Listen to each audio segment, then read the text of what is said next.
Sampailah saya dah book di sini, saya nak jerit tak boleh. Kata tak perlulah Quran tu dijunjung, berat kan. Jadi saya kata jangan letak rendah pada paras bau. Hingga sampan saya patah balik, saya bagi tahu kata boleh letaknya di tu. Jadi saya brief kata sebenarnya ni Al-Quran, kitab suci. Dia pun faham sebab mereka juga mengamalkan bacaan kitab suci dengan menyimpannya pada dada. Dia orang ada kitab kecil, dia orang baca pun dia orang simpan pada paras dada. Tolong. Dan akhirnya sampai sana tuan-tuan, kami membangunkan sebuah surau. Saya kata sebelum jadi kejadian tu tuan-tuan, seperti mana yang tuan-tuan komplain lah, kata ketidakjujuran, orang yang ambil makanan lebih. Jangan maki tuan-tuan. Sebab semua orang yang berada, kita yang datang memberi bantuan, bukan mangsa. Pemikiran kita adalah pemikiran orang yang ada benda untuk diberikan pada orang lain. Tapi orang yang menjadi mangsa tuan-tuan, dia berada dalam fenomena yang lain. Orang yang menjadi mangsa, waktu saya pergi katalah trip saya yang kedua, yang ketiga, mereka dah tak makan tuan-tuan. Dapat makan 2 hari sekali, 3 hari sekali. Corak mereka berfikir dan corak kita berfikir berbeza. Lepas tu saya kata pada tuan-tuan, walaupun Quran tu dicuri, kerana Quran tu rupanya dia punya penanda tu adalah emas. Maksudnya orang Masjid India ni, jawatankuasa Masjid India ni dan orang-orang Islam di Masjid India ni kaya-kaya tuan-tuan. Bila mereka menderma, mereka memberikan Quran daripada yang terbaik. Rupanya saya tak tahu bila Quran tu dibuka, dia harga ratus-ratus punya sebuah. Menjadikan Quran tu banyak hilang dicuri. Kemudian saya boleh bagi tahu pada saudara, makanan juga banyak hilang. Hinggalah seorang lelaki datang kepada saya. Dia bagi tahu kepada saya, kalau kita nak pastikan semua muzakarah dan semua urusan kita ni terurus, hendaklah kamu mendirikan surau supaya mesyuarat dan keputusan yang musyawarah ni dia dapat dibuat dalam surau. Sebelum ni kan kita mesyuarat dekat pondok-pondok, ya tolong hantar makanan. Jadi makanan kita ni bersepah dan banyak berlaku kecurian. Tapi saya belajar banyak tentang bersangka baik dengan mangsa, tuan-tuan. Kasih sayang pada mangsa, tuan-tuan, bukan kasih sayang memberi bantuan. Kasih sayang juga memaafkan mereka apabila mereka melakukan kesilapan. Juga memaafkan mereka kalau mereka ada ketamakan. Juga memaafkan mereka sekiranya mereka mencuri. Kerana darurat yang mereka alami, mindset mereka alami dan kedudukan yang mereka alami berbeza dengan kita. Sebab seorang ayah, walaupun dia dapat 1 kampit beras, tuan-tuan, dia akan cuba ambil 2 kampit di atas semangat seorang ayah, bukan semangat seorang pencuri. Kerana dia takut bila dia balik, anak dia lapar lagi. Sebab 2 minggu tu, katalah 2 minggu saya pergi tu, anak dia mungkin makan dalam 6 hari je, 8 hari lagi tak makan. Jadi pencuri ini berlaku, tuan-tuan, adalah kerana seorang ayah mencuri. Kerana dia bukan pencuri, kerana dia ayah, jadi dia pun ambil. Jadi saya pun buat stok makanan, kira kampung. Rupanya bila lori bergerak, sambil lori bergerak, tuan-tuan, dia orang baling stok makanan yang saya kirim tu dah packing, dia orang baling dalam hutan, baling di pinggir-pinggir jalan. Besok bila saya sampai melawat untuk kira semula stok, jadi kampung tu ada 90 orang, penghulu dia kata, ketua kampungnya kata, pak lurahnya kata sampai 50 je, 40 lagi jatuh. Jadi bila saya panggil dan saya dah mengamuk, barulah seorang memberitahu bahawa makanan telah dibuang. Kemudian karyawannya ambil balik, dia orang jual sama ada untuk membeli susu anak, sebab saya tak ada susu anak dalam tu, ataupun kerana mereka takut keluarga mereka lapar lagi, kerana mereka tak tahu berapa bila lagi makanan akan sampai. Akhirnya saya terima kasih kepada rakan-rakan saya ni. Seorang Sikh ni dia gangster, tuan-tuan. Saya ada cerita menarik dengan dia. Seorang Sikh ni pula anak orang kaya, bapa dia adalah milioner daripada Pahang. Dia marahkan anak dia kerana dia tiap malam mabuk di KL. Dia hantar anak dia pergi Gudawara untuk bertaubat. Gudawara pun tak tahu nak buat apa, berlaku tsunami. Dia pun dihantar. Saya ada 2 watak daripada 32 Sikh. Saya doakan rakan-rakan saya Sikh ni berumur panjang. Yang seorang lagi adalah debt collector. Yang kerja dia 3 kali ketiga dia pergi kutip hutang, orang tu tak bayar, dia tumbuk. Champion something dia ni. 2 orang, seorang daripada Perak, seorang bapak dia di Pahang tapi dia di KL. Bila saya jumpa, jadi saya kata pada Cik ni boleh tak bantu saya, kerana dah urusan kan kita mesyuarat tepi ini yang saya pegang ni, bila kita mesyuarat di tepi-tepi jalan ni, dia tak ada barakah. Dia kata orang Aceh ni bangunkan. Jadi orang naik surau ni, tuan-tuan jangan tanya, nanti tuan-tuan tanya macam episod dulu pula, tribute dulu, surau ni macam ni. Tak ada, tuan-tuan. Surau ni kutip kayu-kayu bubuk, kita upah orang. Sebab kita nak gerakkan ekonomi, kita bagi kat orang. Bawa kayu banyak ni, saya bayar sekian rupiah. Saya pun tak upah faham, tapi saya bayarlah. Jadi ada seorang yang berada dekat situ, dia akan nasihat saya bayar berapa. Jadi kayu pun terkumpul. Jadi SIG ni menolong menaikkan surau. Surau ni tuan-tuan berarti kalau datang tsunami belum sampai pun dah runtuh dah. Maksudnya binaan tangan dengan skala yang sangat mudah. Paku dengan hammer je yang kita ada. Jadi kita bangunkan surau, bolehlah buat tidur apa semua. Budak-budak boleh berlindung dan saya pun tidur di surau. Saya tak boleh patah balik pergi ke Bandar Aceh. Mustahil. Tidur tuan-tuan dan kemudian ada orang azan. Solat waktu dibuat. Barulah keputusan muzakarah boleh dibuat. Barulah keputusan tu dihormati kerana dia dilakukan di dalam surau. Keputusan dihormati kerana dia dibuat selepas sembahyang waktu.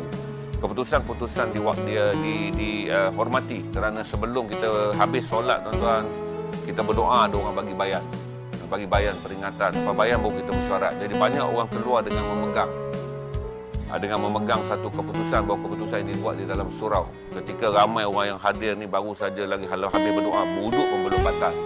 Jadi misi itu menjadi lebih baik. Saya advise pada saudara, hari ini pun kita tak panjang, saya ambil Aceh ni sebagai cerita je. Saya berkongsilah pengalaman saya sikit selama 52 hari, berulang kali dalam 7 penerbangan.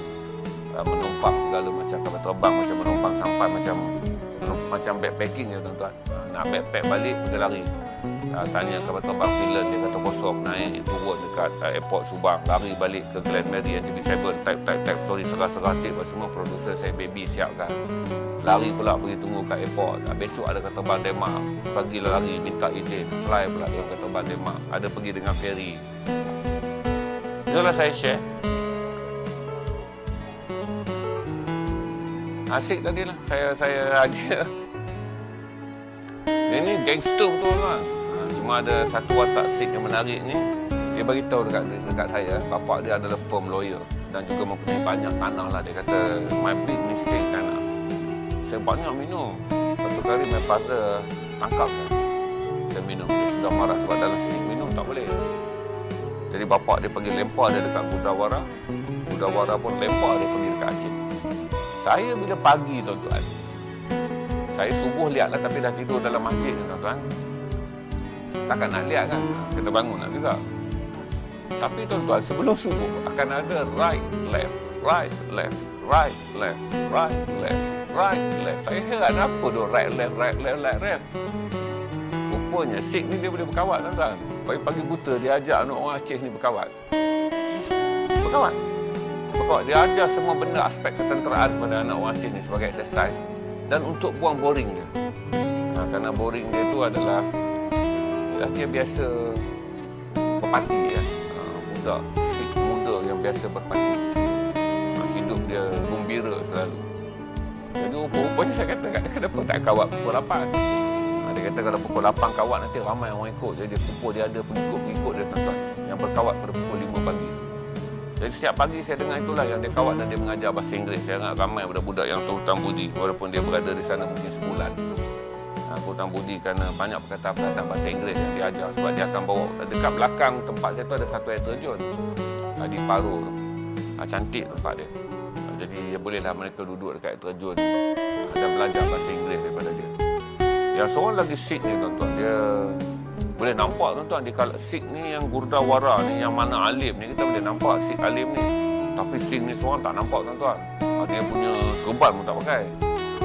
Jadi bila sampai kami turun di Langkawi, dia bagi tahu dengan saya, dia termenung lama dah atas feri. Kan feri tu ambil masa lama untuk belayar balik kan. Dia termenung. Bila sampai dekat Langkawi, dia nak ambil flight. Daripada Langkawi balik ke KL. Dia tak larat jalur janda. Saya dengan dia sangkut dah, saya tak ambil flight, saya akan ambil ferry balik. Lepas tu saya akan ambil kawan saya daripada NTV7 akan ambil saya di Kuala Perlis. Saya tanya, bro, what happened? Dia kata sejak dia duduk Aceh, satu yang dia pelajari adalah kerja dia sebagai debt collector ni salah. Sebab kata setiap hari dia tunggu orang, baru dia tahu. Kata orang ni ada anak di rumah tak makan. Bila budak tak makan, kan orang debt collector dia pergi collect hutang kan orang susah semua. Kebanyakan orang susah. Dan dia bagi tahu dekat saya untuk berkata dia taubat, dia tak akan jadi debt collector dan dia tak akan buat apa benda pun yang mencederakan orang, yang kalau orang tu ada tanggungjawab bagi makan pada orang lain. Itu yang dia cakap kat saya. Saya tak akan buat satu kerja saya nak. Kalau saya pukul itu orang, tapi di rumah ada orang tunggu itu orang bawa balik makan. Itu satu pengalaman seorang gangster Sikh dan seorang anak muda Sikh yang kaki clubbing berubah kerana berada di Aceh. Okey, itu saja saya share hari ini supaya saudara masuk misi kemanusiaan ini, saudara faham. Dia adalah satu perjalanan suci yang menyucikan bahagian diri kita yang tamak, bahagian diri kita yang penting diri, bahagian diri kita yang selfish, bahagian diri kita yang semuanya untuk diri kita. Dan bila kita buat misi kemanusiaan, semuanya untuk orang. Bererti bersangka baik, menjaga maruah, menjaga aib orang juga adalah tanggungjawab kita. Menjaga perasaan, menjaga harga diri dan memahami orang yang kita anggap mangsa itu juga adalah tanggungjawab kita. Bukan tentang selut je tuan-tuan. Nanti saudara buang selut dalam tong, tapi kotoran yang masuk sebenarnya adalah dalam hati anda. Jadi berhati-hati sebab saya banyak baca komen-komen yang tak begitu sehat untuk seorang yang sedang melakukan kerja kemanusiaan. Jaga betul-betul akhlak, adab, tertib hati, fikiran, akal dan fikir ketika kita berjalan dalam jalan kemanusiaan itu. Itu aja. Saya harap share saya ada manfaat untuk tuan-tuan fikir petang ni. Saya pun tak lalu misi kali ni tuan-tuan kerana kerja, dan saya rasa macam insyaAllah lah kalau kewangan tu mungkin lah, tapi untuk tenaga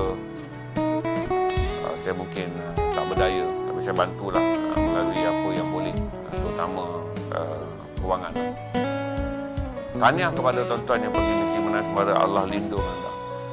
Dan saya beritahu dekat saudara, bagi orang yang dah berada di garisan perang, bagi orang yang dah pun menunaikan haji, bagi orang yang telah pun berada di banyak garisan bencana, saya menganggap semua perjalanan ini adalah sama. Sebab tu bila kita berada di Mekah, kita sayu kerana akhirnya kita sampai di tempat di mana Allah sebut sebagai tanah suci. Tapi kita pergi di tempat-tempat misi kemanusiaan, kita rasa sayu kerana Allah telah menghantar kita untuk buat satu kerja yang mana inilah semulia-mulia pekerjaan, di mana kita meninggalkan segala bentuk kepentingan diri kita dan kita korbankan pula semua benda itu untuk orang lain. Jadi jaga supaya saudara pandang perjalanan bila pergi buat misi kemanusiaan, biarlah sama tahapnya seperti saudara mempersiapkan diri saudara untuk menunaikan haji ataupun umrah. Kerana dalam hidup ni tuan-tuan, semua benda berakhir di jalan yang sama, kerana Allah Ta'ala.